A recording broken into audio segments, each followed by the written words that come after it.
may anghel na nagbabantay sa atin. May anghel sa kanan, siya ang nagsusulat ng ating mga mabubuting ginawa, at sa kaliwa, siya ang nagsusulat ng ating masasamang ginawa. Ang listahan nilang ito, tinatawag na Book of Record or talaan ng gawa, na ito ang ihaharap sa ating lahat sa darating na araw ng paghuhukom. Kung matimbang ang mabubuting nagawa mo, ikaw ay ilalagay ng Allah sa kanyang paraiso. Ngunit kung matimbang ang masama, ikaw ay ilalagay sa impyerno.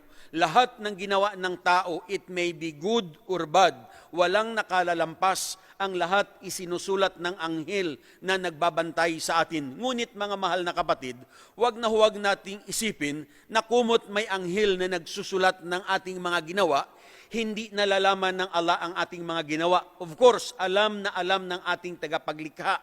Kaya lang kung bakit may anghel na kailangang itala ang ating mga ginawa, dahil normal sa isang tao na kung may bagay na alam niya na ito ay pabor o makabubuti sa kanya, kahit hindi niya ginawa, sasabihin niya, ako ang gumawa niyan. At kung may mga bagay-bagay naman na alam niya na masama, na laban sa kanya, kahit ginawa niya, itatanggi niya.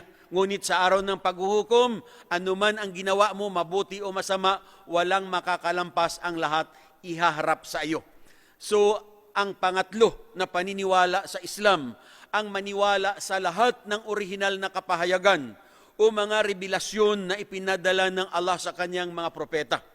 Ang mga Muslim naniniwala na si Propeta Abraham binigyan ng kapahayagan o revelasyon. Si Propeta Abraham, I believe, naririnig nating lahat ito.